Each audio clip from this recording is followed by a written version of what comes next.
Entonces, ¿qué tienen que saber de las miopatías inflamatorias? Las miopatías inflamatorias, su mismo nombre dice, ¿no? O sea, miopatías, mio, músculo. O sea, el músculo está afectado por un proceso inflamatorio y acá también por un proceso autoinmune. Va a haber una reacción antígeno-anticuerpo. Ya saben que en reumatología siempre hay reacción antígeno-anticuerpo que le gusta atacar por confusión diferentes estructuras. En artritis reumatoide le gusta atacar todo lo que son articulaciones. En lupus da manifestaciones más sistémicas. En esclerodermia, que ya vamos a ver igual probablemente con el paso de las clases van a ver que en esclerodermia lo que hace es un compromiso de piel, ataca la piel, fibrosa la piel, y en miopatías le gusta el músculo, pues, ¿no? Reacción antígeno-anticuerpo que va a producir una inflamación, un daño a nivel del músculo. Entonces, estas miopatías inflamatorias son un grupo de heterogéneo de enfermedades sistémicas autoinmunes porque va a haber anticuerpos de evolución crónica caracterizadas por inflamación y lo característico es debilidad muscular. Lo que sí les voy a decir acá es que lo que les, como siempre les repito a mi grupo, lo que les enseño es lo típico, lo que tienen que saber, lo común, ¿ya? Porque hay cosas bien atípicas. A veces tenemos miopatías que no tienen debilidad muscular, pero eso ya es otra cosa y eso ya es más de especialista, ¿ya? Entonces, pero en general tienen debilidad muscular, ¿ya? Hay inflamación y va a haber debilidad muscular, principalmente dependiendo del tipo de miopatía que tengas, puede ser proximal o distal. Entonces, las miopatías inflamatorias, las principales son estas: polimiositis, dermatomiositis, la miopatía, la miositis por cuerpos de inclusión y la necrotizante autoinmune. Todas ellas se van a caracterizar por debilidad muscular, por pérdida de la fuerza. Y el diagnóstico se hace en base al cuadro clínico, a la combinación de exámenes de laboratorio, como hemos visto en el caso clínico, la electromiografía, que era lo que les he enseñado, ese examen con agujas que hace el neurólogo y que me habla, el neurólogo me manda una respuesta diciendo que sí, que el músculo está afectado, y la biopsia, que es prácticamente lo patognomónico, lo que te hace el diagnóstico. Todas las enfermedades autoinmunes no son tan prevalentes, no tienen tanta incidencia, son raras. Más o menos, miren, la prevalencia son 33 casos por 100.000 habitantes. Y para mala suerte de las mujeres, la mayoría siempre afecta a mujeres, salvo las espondiloartritis seronegativas, ya saben, espondilitis anquilosante, que es la única que, bueno, por fin a ellos les da a los hombres, pero de ahí en el resto, todas es siempre mujeres. Y las relaciones varían. En lupus, acuérdense, es 10-1, más o menos, relación mujer-varón, o sea, 10 mujeres por un varón. En artritis reumatoide, 2-3 mujeres por un varón.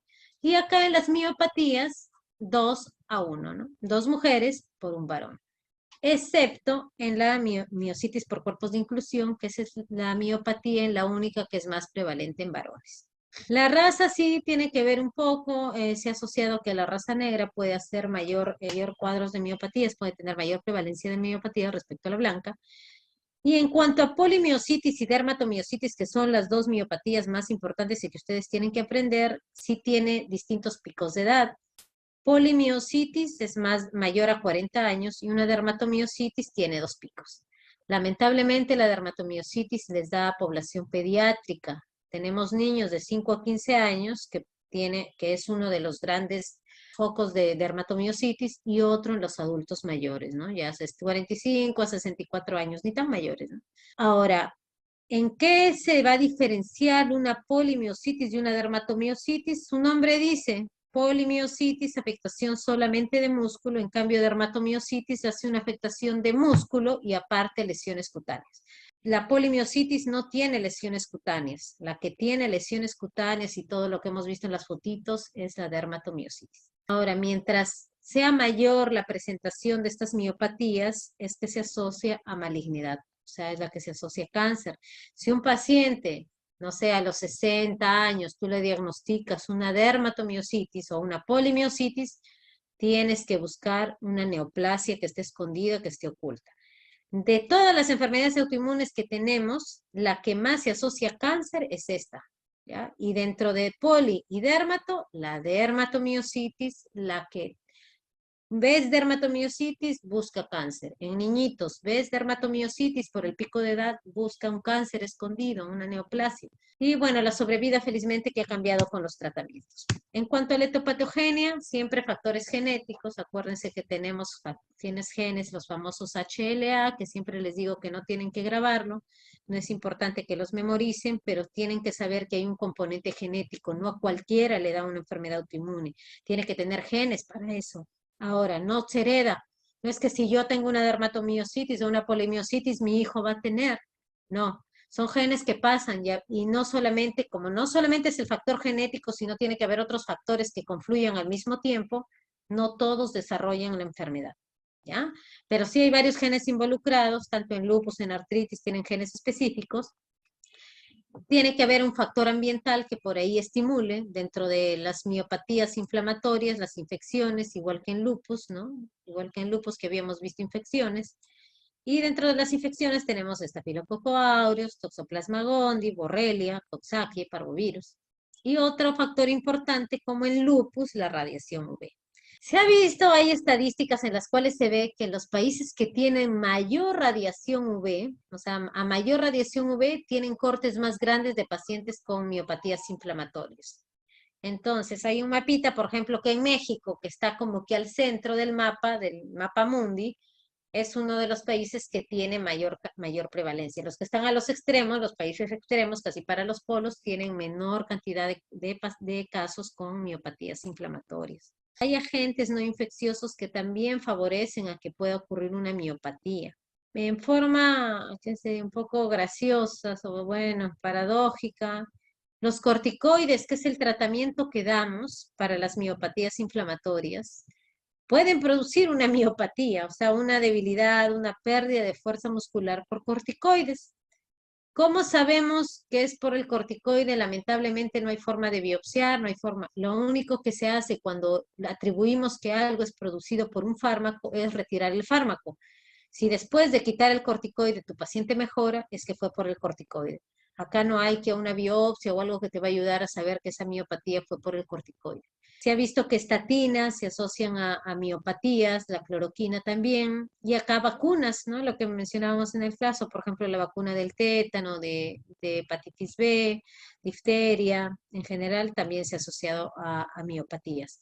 Los agentes, como por ejemplo los implantes de mama, de silicona también pueden producir miopatía. Yo tenía una paciente que se puso un implante de glúteos y empezó a desarrollar una miopatía asociada a los implantes.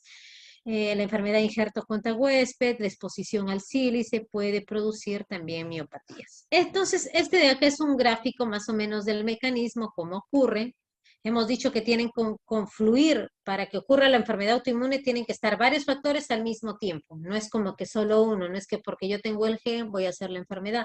No, tienen que estar al mismo tiempo o por ahí así concomitantemente todos los factores susceptibles, ¿no? Entonces, tenemos los genes, ¿no? Los que hemos visto, los famosos HLA, que hay diferentes tipos de HLA, tenemos DR2, DR4, pero en general HLA. Factores ambientales, imagínense, puede ser la radiación UV, podría ser un agente infeccioso, como por ejemplo vemos acá, y lo que hacen es, todos confluyen y generan esta reacción antígeno-anticuerpo que va a venir a través del sistema inmune, a los nódulos linfáticos, y viaja, ¿no? Aquí están mis anticuerpos, viaja por la circulación y tiene una predisposición por irse al músculo. ¿Por qué se van? No se sabe, no hay algo como que uno diga, ay, sí, sí, a veces me preguntan, ¿no? ¿Y por qué coge justo esa articulación? No lo sabemos. Los datos, muchas de las enfermedades autoinmunes que tenemos son epidemiológicos. Sabemos, por ejemplo, que la artritis afecta a la segunda metacarpofalángica porque así se ha estudiado. Pero ¿por qué le gusta justo esa articulación? No se sabe. Ahora, acá estas reacciones antígeno-anticuerpos van al músculo y esto es lo que yo les hablaba. Miren la fibra muscular, tenemos estos son todas las citoquinas porque hay una cascada inflamatoria que ocurre, tenemos las células dendríticas, tenemos las células TCD8, TCD4, la célula B, los macrófagos, los anticuerpos y citoquinas. Cuando esta reacción antígeno-anticuerpo toda la cascada inflamatoria se coloca alrededor de la fibra muscular, entonces se hace la biopsia y tú diagnosticas una polimiositis.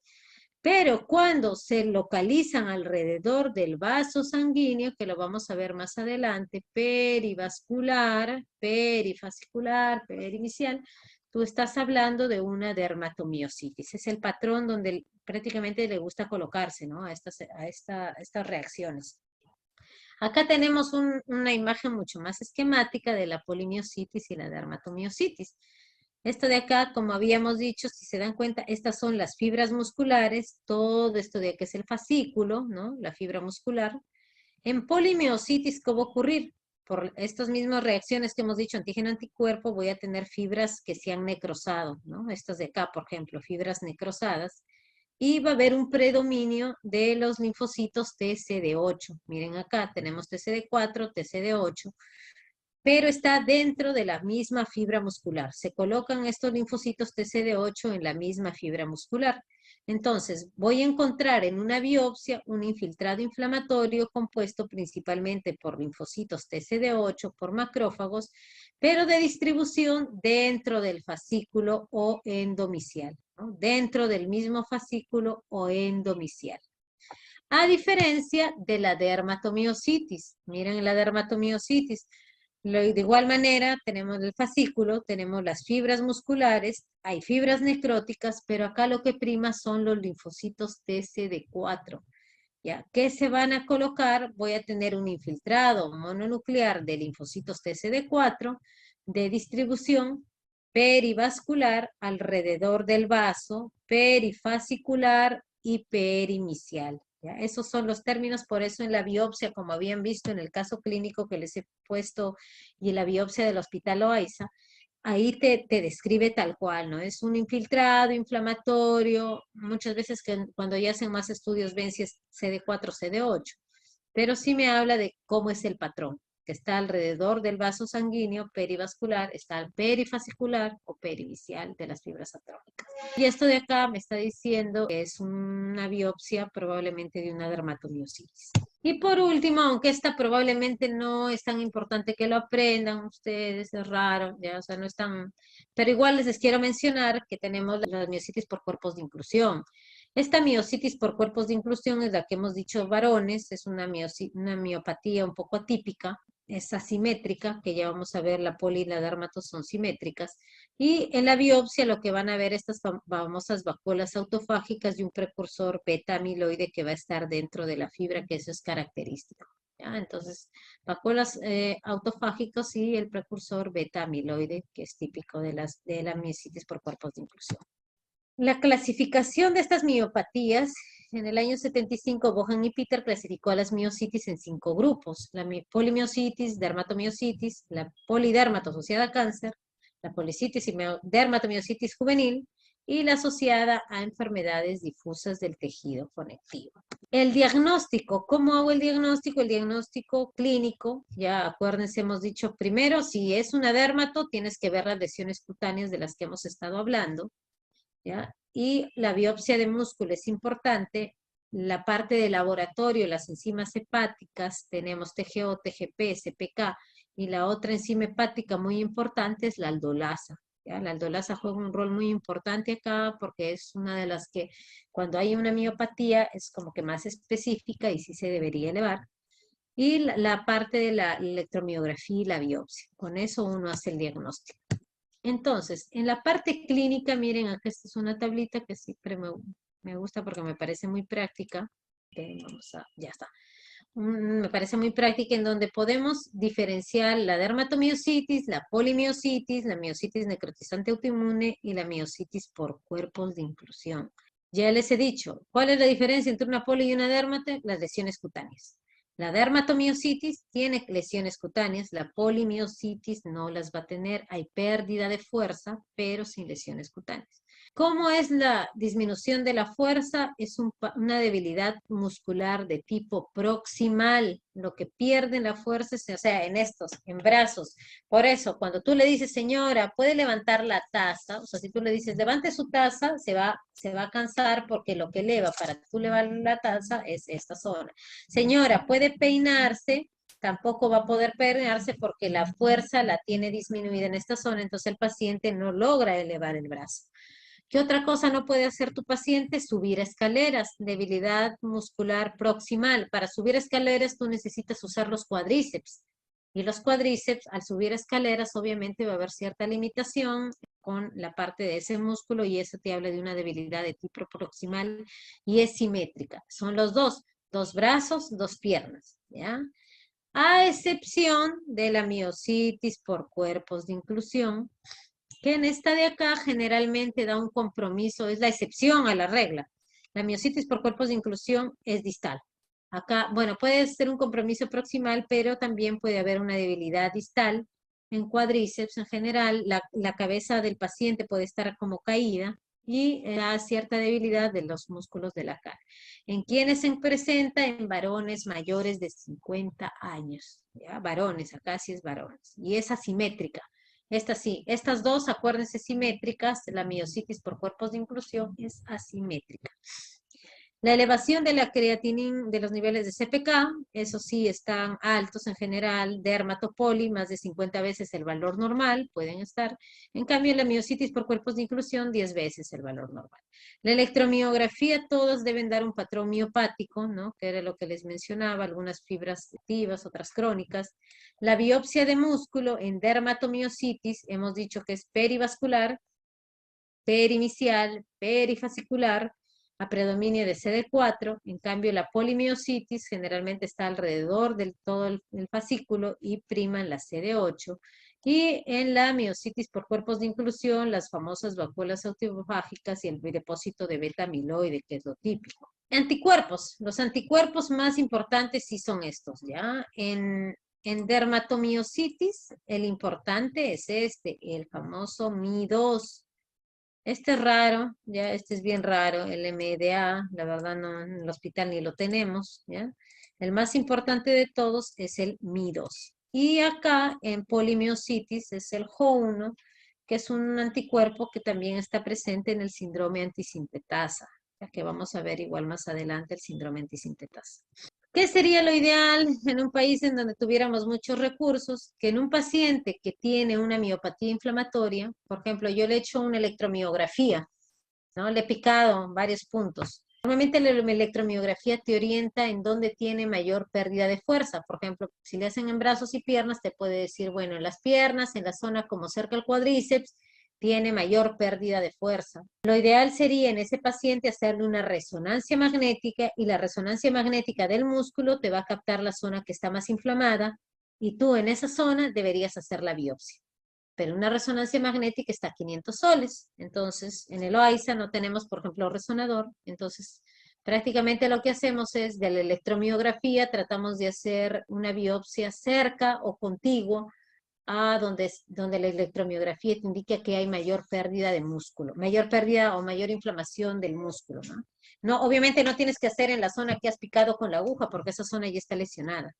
Entonces, lo ideal, acuérdense, la resonancia magnética. Que no lo hagamos no implica que no lo sepamos, ¿no? Entonces, ¿qué manifestaciones específicas tenemos en las miopatías inflamatorias? Ya lo que ustedes nos han venido diciendo. Miren, este es el famoso eritema heliotrópico que es bien característico. Es como que yo hubiera agarrado un, ¿cómo se llaman estos? Ahí no me acuerdo. Una sombra para los ojos en las mujeres. Y lo que se hace, se pinta de rojo, ¿no? Se pinta de rojo o eritema violáceo acá, y ese es el eritema heliotropo, así se escribe, ¿eh? Eritema heliotropo. Acá, de igual manera, miren estas lesiones, eritema-descamativas a nivel de metacarpofalángicas e interfalángicas proximales, y esto de acá son las famosas pápulas de Gottron, ¿no? Tenemos el signo de Gottron y tenemos las pápulas de Gottron. Tenemos el signo de la V del cuello. Por ejemplo, este es el signo de la V del cuello. También puedes tener un eritema a nivel de la cara, ¿no? Como que un rash a nivel de la cara. Pero acá, por ejemplo, pasa los surcos, ¿no? Pasa el surco nasogeniano, o sea, que lo alejaría de lupus. Pero en general, siempre hay que hacer los diagnósticos diferenciales. Lo otro tenemos, miren, estas cutículas que se ponen engrosadas, rojas, eritematosas, ¿ya? Y acá tenemos las manos de mecánico.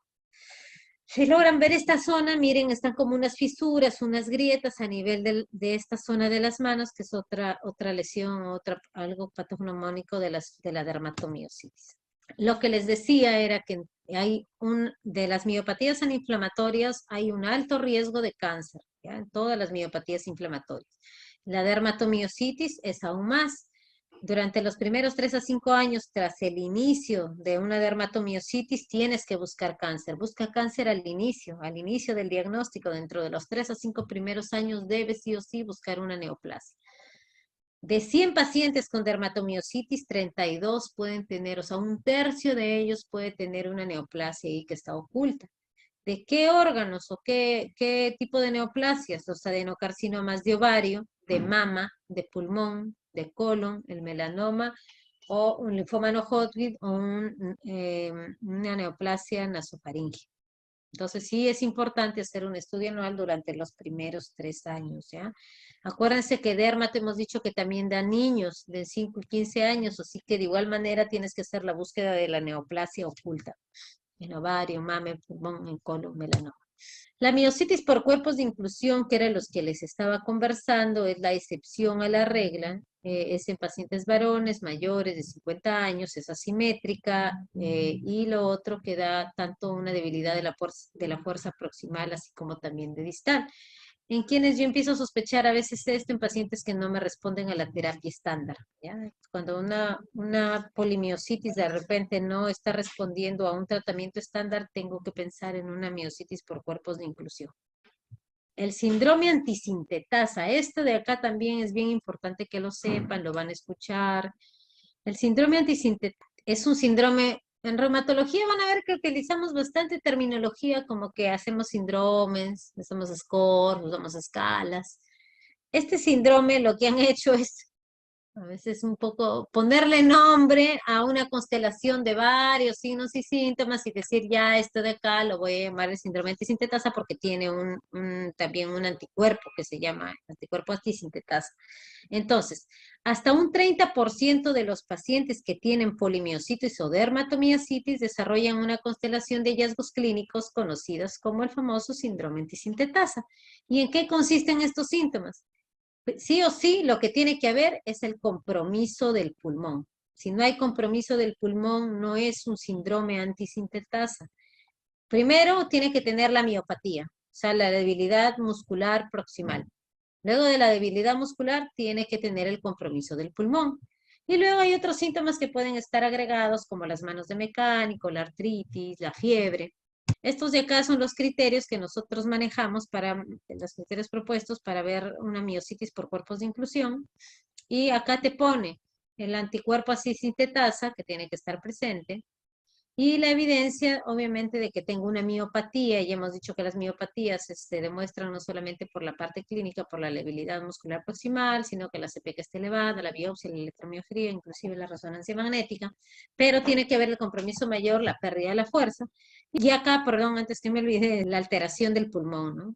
Este significa enfermedad pulmonar intersticial, ¿no? Un EPIT que tenga, y a veces el compromiso articular. El criterio menor le pone manos de mecánico, fiebre y el fenómeno de Raynaud. Entonces, como algo importante, tiene que haber el compromiso del pulmón para que tú hables de un síndrome antisintetasa. Esto no es para marearlos, pero miren, la verdad hay un montón de anticuerpos que manejamos en reumatología. Todos estos que ven acá son los anticuerpos de miopatías inflamatorias. No los van a memorizar, solamente de acá lo importante es que aprendan en sí dos, que es el JO1 y el MI2. ¿Ya? JO1 y MI2. El JO1 era el que les decía, acá si logran ver, son anticuerpos RNA sintetasa, por eso vienen del síndrome antisintetasa. El anti-JO1 es un anticuerpo de polimiositis y también del síndrome antisintetasa, o sea, que te orientaría que hay un síndrome antisintetasa si está positivo. El MI2 es el anticuerpo principal de la dermatomiositis. Hasta su nombre dice dermatomiositis, ¿ya? Entonces, MI2 es importante, pero sí tienen que saber, miren, toda la cantidad de anticuerpos que tenemos, son un montón. Hay muchos que acá no los hacemos en Perú. MDA en general es uno de los que se asocia más a neoplasias, etc. Los importantes, acuérdense, Jo1 y Mi2. Este es el Mi2, que les decía, el anticuerpo de dermatomiositis, ¿ya? Acá tenemos las lesiones cutáneas, el signo del B. El signo del chal, que es otro signo que se pone rojo toda esta zona, porque es como un chal, como si te envolvieras en un chal y está rojo eritematoso, así como también el crecimiento de la parte de cutículas. Este de acá es la afectación o la asociación con el síndrome antisintetasa que he dicho que tiene que afectar necesariamente pulmón. Tenemos artritis, manos de mecánico y fiebre. Obviamente que en un paciente que tiene una miopatía inflamatoria, ¿no? Que tiene una enfermedad de músculo, ¿no? Y finalmente, ya para concluir, ¿cuál es el tratamiento de las miopatías inflamatorias? El tratamiento es de todas las autoinmunes, siempre van a saber que los reumatólogos damos corticoides, ¿no? Eso ya creo que todos lo tienen claro, ya saben. Se empieza dependiendo del grado de compromiso de la pérdida de la fuerza muscular. Si yo tengo un paciente que la fuerza muscular está demasiado comprometida, que el paciente de repente tiene una pérdida de la fuerza que está en 1/5, que solamente mueve esto, lo más probable es que yo tenga que ser agresivo en mi tratamiento, porque si no, así como no va a permitir mover la musculatura de los brazos, tampoco los músculos, por ejemplo, respiratorios, se van a paralizar. Y el paciente puede morir, tiene que ir a ventilador mecánico para que los músculos respiratorios sigan funcionando. Entonces, sí es grave cuando ya tengo una pérdida de la fuerza de 1/5, porque ya ese paciente probablemente es altamente probable que deje de respirar. O la otra es que la lengua, por ejemplo, también pierde el tono y se va para atrás, y le tenemos que poner un tubo de mayo para que el paciente siga respirando, porque si no, obviamente puede cerrar la glotis y el paciente también se muere. El tratamiento, entonces ahí lo que se opta, si tengo que ser agresivo, se ponen pulsos de metilprednisolona, que son 3 días seguidos. Por ejemplo, ahora que estamos jueves, le ponemos jueves, viernes y sábado 3 pulsos de metil de 1 gramo y luego continuamos con prednisona a 1 miligramo por kilo, si es severo, ¿no? O sea que si yo peso 60, a mi paciente le voy a poner 60 miligramos de prednisona. Si yo peso 50, le pondría 50 miligramos de prednisona al paciente. El corticoide tienen que entender que funciona como si fuera, siempre pongo el ejemplo de que yo estoy en un incendio. Si yo estoy en un incendio, necesito inmediatamente agua. El corticoide es eso, actúa inmediato, actúa rápido, actúa en ese momento. Las dosis van a depender, imagínense, es como que tengo un incendio y yo, no sé, estoy usando una jarrita, sería como dosis bajas de corticoide, ya uso un balde, dosis medias, y ya los pulsos de metilprednisolona es como que yo tuviera una manguera que estoy prácticamente tratando de apagar el incendio. Entonces, uno da proporcional, ¿no? a la afectación que está haciendo el paciente. Los tratamientos son individualizados. Lo malo de los corticoides es que tienen muchos eventos adversos y lo ideal es que yo lo dé por cortos tiempos, o sea, que no tenga dosis tan altas por largo tiempo, porque el corticoide me va a producir hipertensión, diabetes, necrosis vascular de las cabezas femorales, osteoporosis, me hace Cushing, etcétera, por decir uno de las tantas complicaciones que tiene el corticoide. Entonces, lo ideal es usar el menor tiempo posible y en la menor cantidad posible para controlar la enfermedad. Por eso, luego de que uno da corticoides, inmediatamente se debe dar los famosos que llaman los ahorradores de corticoide, lo llaman en forma grosera. Lo conocemos como los DMARDs, los fármacos modificadores de la enfermedad, o DMARDs en inglés. Y para las miopatías inflamatorias, el importante de todos es metrotexate.